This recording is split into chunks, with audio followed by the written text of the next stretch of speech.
Você sabe quais são as 3 linhas de defesa de uma organização? O que é compliance? Controle interno? Risco? Auditoria interna? Fique até o final desse vídeo que você nunca mais vai esquecer o que eu vou te ensinar hoje. Seja bem-vindo à Auditoria na Web com Giovanni Rodrigues.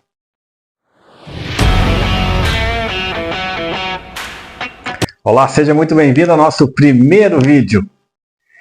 E o que nós vamos aprender hoje? Hoje nós vamos saber quais são as 3 linhas de defesa de uma organização, o que é compliance, o que é controle interno, o que é risco, o que é auditoria interna.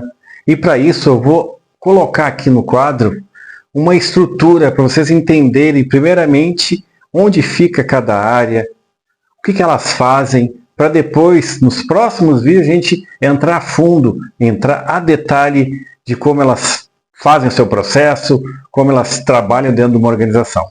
Então vem comigo aqui. Vamos imaginar que nós vamos montar uma empresa, ok? O que é a empresa? Quando você monta uma empresa, você verifica primeiro o quê? O seu negócio. O seu negócio é o coração da empresa. Você tem que saber o que é o seu negócio, você tem que saber os riscos do seu negócio. Então, aqui nós vamos colocar no meio o seu negócio. Aqui vai ser o seu negócio, que está a sua empresa e o seu negócio. Nosso negócio, ele vai precisar de regras. Vai precisar de regras internas. O que são essas regras internas? São normativos internos, são políticas internas, tudo voltado a regras, aquilo que você tem que cumprir de regras dentro da empresa. E também nós vamos precisar ter a legislação pertinente ao nosso negócio. Então aqui vai a legislação. Legislação pertinente ao nosso negócio. São todas as leis, normas externas. Ok? Nós vamos precisar de processos. Aqui vai. O que são processos, viu? Bom, processos são todas aquelas atividades que você faz no dia a dia, tudo aquilo que você tem que trabalhar para desenvolver todo um processo que você está fazendo. A gente tem que tomar muito cuidado entre atividade e rotina. Atividade, várias atividades, um conjunto de atividades gera um processo. A rotina é aquilo que você faz no dia a dia que vai gerar uma atividade. Então, quando você for mapear um processo, isso que a gente vai ver em outros vídeos, você vai ter que saber o que é rotina, o que é atividade, para você também entender como é que funciona aquele processo. E nós vamos precisar também de pessoas. Aqui, pessoas. Muito bem. E qual vai ser a área que vai tratar dessas regras, que vai tratar dessa legislação que vem externa dos órgãos reguladores? Vocês acham que é o controle interno? Vocês acham que é o compliance, a auditoria interna? Quem pensou em compliance, acertou. O compliance, ele vai ficar encarregado de pegar todas as regras, toda a legislação e colocar dentro dos processos da empresa. Ele é um facilitador, ele vai ser aquela área que vai mostrar como deve ser feito, o que deve ser feito, com políticas, com regras, com normas. Então, o compliance, ele vai trabalhar nessa função. Então, agora vamos para a parte de processos e pessoas. Você faz um processo, você cria procedimentos. As pessoas vão trabalhar criando sistemática, criando controles para fazer tudo aquilo que o compliance colocou dentro do processo seja cumprido, seja feito procedimentos para que aquilo seja feito corretamente. Então, essa parte entre processo e pessoas vai se chamar controle interno. Então, aqui vai ser controle interno. o controle interno, ok? E quando você tem toda a legislação, tem todo o processo, só que você deixa de colocar algum processo da lei, alguma norma externa dentro do processo, o que vai acontecer? Vai gerar riscos. Então, se você deixar de colocar qualquer lei, qualquer norma dentro de um processo, vai gerar risco. Ok? A mesma situação funciona nas regras, normas internas, políticas, regras, por exemplo, do uso do crachá, uso do uniforme. No momento que você deixar de fazer qualquer tipo de situação dentro da empresa interna, vai gerar também riscos. Aqui também vai gerar riscos. Ok? Então, essas são as situações que acontecem com o controle interno, com compliance e com riscos. Se você parar para pensar, a maioria das empresas tem uma situação que a área de compliance e controle interno são muito ligadas. Por quê? Porque as duas elas enxergam aquilo como processos de viés ao risco. Elas trabalham com viés ao riscos. Então, o compliance ele trabalha risco de conformidade. Conformidade. Risco de conformidade, compliance. E o controle interno é risco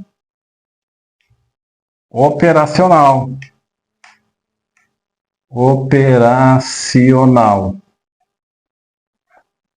Então, tudo aquilo que da norma externa, das leis, que não tiverem dentro do processo, vai correr um risco de conformidade. Então, a empresa tem que estar em conformidade. O compliance nada mais é de estar em conformidade com as leis externas, com as normas internas, assim como o controle interno. O controle interno ele tem que estar com todo o seu processo mapeado, com todo o seu monitoramento dentro de cada área, para assim ele não ocorra risco operacional.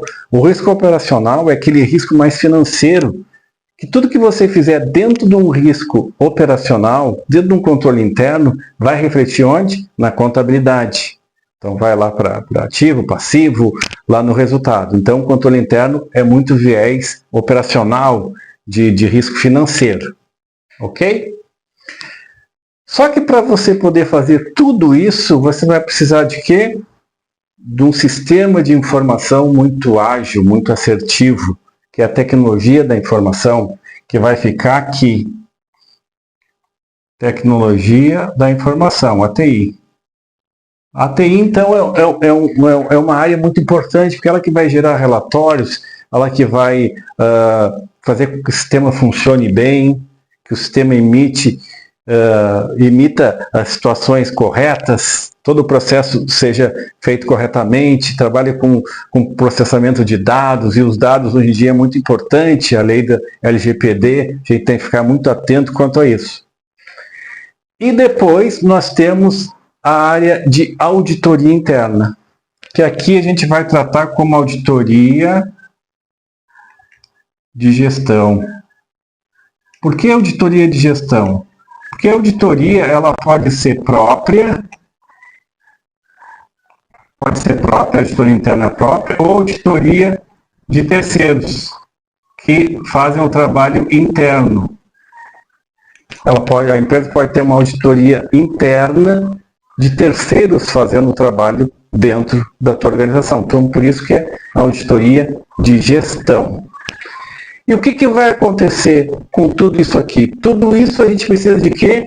De qualidade. Então, essa parte aqui vai ser a qualidade. Você tem que ter qualidade na emissão de relatórios consistentes, relatórios que dê a informação correta. Você tem que fazer relatórios de auditoria, você vai ter qualificados relatórios objetivos, sucintos, assim como compliance, dentro das normas de compliance tem que estar todas aquelas leis obrigatórias, não pode ter nenhum processo que esteja com fragilidade, então tem que ter muita qualidade entre os processos. Então, o que a gente vai ver agora? Quais são as linhas de defesa? A primeira linha de defesa é o negócio. Aqui é a primeira linha de defesa, o negócio. Até vou botar aqui com outra cor. Primeira linha de defesa. O negócio. É lá que está acontecendo tudo, é lá que o trabalho está sendo feito, o processo está gerando resultados. Lá na frente. A segunda linha de defesa é o compliance. O compliance, segunda linha de defesa. O risco, segunda linha de defesa também. Compliance e risco, primeira e segunda linha de defesa. Controle interno, também é segunda linha de defesa. Gestão de informatização, aqui também é a segunda linha de defesa, a TI. A qualidade também chega a ser a segunda linha de defesa. E a auditoria de gestão é a nossa terceira linha de defesa. Terceira linha de defesa. Então, o que acontece? Eu, como auditor, quando eu vou no auditado, eu tento reforçar ao máximo a primeira linha de defesa. É lá que está acontecendo, lá que tem que ser aquela situação que eles têm que saber o que eles estão fazendo, para quem estão fazendo e qual o resultado. Então, eu prezo muito por reforçar muito essa primeira linha de defesa e, como auditor, reforçar a segunda linha de defesa para que os controles sejam mais consistentes, sejam menos frágeis, porque a gente tem que cuidar uma coisa muito importante. Agilidade é diferente de fragilidade. Às vezes você quer que o processo seja muito ágil, só que ele se torna frágil. Então a gente tem que cuidar muito isso. E o que vai acontecer aqui? A terceira linha de defesa da auditoria, ela tem que ter autonomia para auditar todas essas áreas aqui. Tem que ter autonomia para auditar todas essas áreas. Porque pode ter algum processo no compliance que não está sendo visto. Porque a auditoria, ela vai verificar se as coisas estão feitas corretamente. Se está sendo feito de acordo com aquilo que foi solicitado. O compliance com o controle interno é um prestador de contas daquilo que o compliance pede para ser feito. Então, tem que estar em conformidade. Por isso que a auditoria é a nossa terceira linha de defesa. Porque se passar da auditoria, vai para a auditoria externa, vai para o órgão regulador, aí a coisa complica muito. Então, a gente tem que cuidar muito disso. Então, nós já falamos quais são as áreas, o que elas fazem e quais são as três linhas de defesa. Então, você já sabe. Primeira linha de defesa é o negócio, é lá que está acontecendo. Segunda linha de defesa, compliance, controle interno e riscos. Gestão a TI também é a segunda linha de defesa e a qualidade também. E a auditoria seria a terceira linha de defesa. Então, isso foi só um esboço, uma situação mais macro para vocês entenderem como é que funciona uma organização. Como é que deve ser todo o processo de mapeamento de processos, de controles, de colocação estando aderente ao negócio, que o compliance tem que trabalhar isso. Então, são situações que a gente tem que cuidar muito, porque a gente tem que reforçar ao máximo as nossas três linhas de defesa, para que caso vá para uma auditoria externa, ou para o Banco Central, caso você seja uma instituição financeira, ou para uma SUSEP, se você é uma seguradora. Então, a gente tem que cuidar muito isso, a gente tem que focar para deixar nossas três linhas bem reforçadas. Então, eu espero que eu tenha ajudado a tirar alguma dúvida de vocês. Esse é o nosso primeiro vídeo. Você pode colocar comentários, pode dizer, tu não falou isso, tu não falou aquilo. Que a gente está para aprender, a gente está para crescer, a gente está para evoluir juntos. Tá bom? Espero que você tenha gostado e até a próxima. Um abraço!